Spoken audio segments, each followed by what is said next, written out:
Good morning सर्वांना. कसे आहात तुम्ही सगळेजण. मी आज तुमच्यासोबत माझ्या बेबीला मी जे थंडीमध्ये वेअर करते ते तुमच्यासोबत शेअर करणार आहे. असं म्हणायचं की आपण थंडीमध्ये स्वेटर खूप जास्त घालतो. स्वेटरनी इथं नेकला खूप पॅक होतं आणि खूप घाम येतो. पण मी थर्मल यूज करते. थर्मलनी कसं थंडी वाजतच नाही मुळात आणि घाम पण एवढा येत नाही. Thermal is best.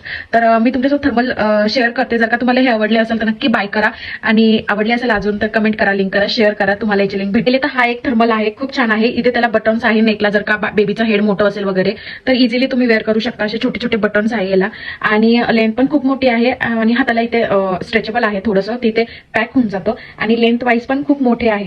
एवढे पुरून जातात 2-3 महिन्याच्या बेबीला. आणि त्याच्यासोबत अशी पॅन्ट पण आलेली आहे. पॅन्ट पण फुल इलास्टिक आहे खाली आणि कमरेला पण जास्त टाईट होणार नाही असं आहे. खूप इझिली तुम्ही वेअर करू शकता. आणि सेकंड मी 2 घेतले होते तर सेकंड कलर हा आहे. याला पण इथे असे बटन्स आहे, इथे पण आहे. आणि हा एक कलर घेतलेला आहे मी, हा पण खूप स्ट्रेचेबल आहे. नेकला पण म्हणजे तुम्ही इझिली बेबीचा हेड याच्यातून घालू शकता.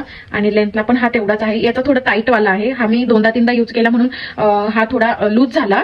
पण हा यूज करून पण लूज नाही झाला. त्याचं इलास्टिक ऑलरेडी टाईटच होतं, अजून पण टाईटच आहे. हा एक कलर आहे, शेवाळी कलर आहे हा. आणि त्याच्यासोबत पण ही पॅन्ट आलेली आहे. पॅन्ट पण खूप छान आहे. जर का तुम्हाला या दोन्ही ड्रेसची लिंक हवी असेल तर कमेंटमध्ये लिंक किंवा पीपी टाईप करा, तुम्हाला याची लिंक भेटून जाईल. आणि व्हिडिओ कसा वाटला कसा नाही नक्की शेअर करा. आणि बाय बाय, भेटूया.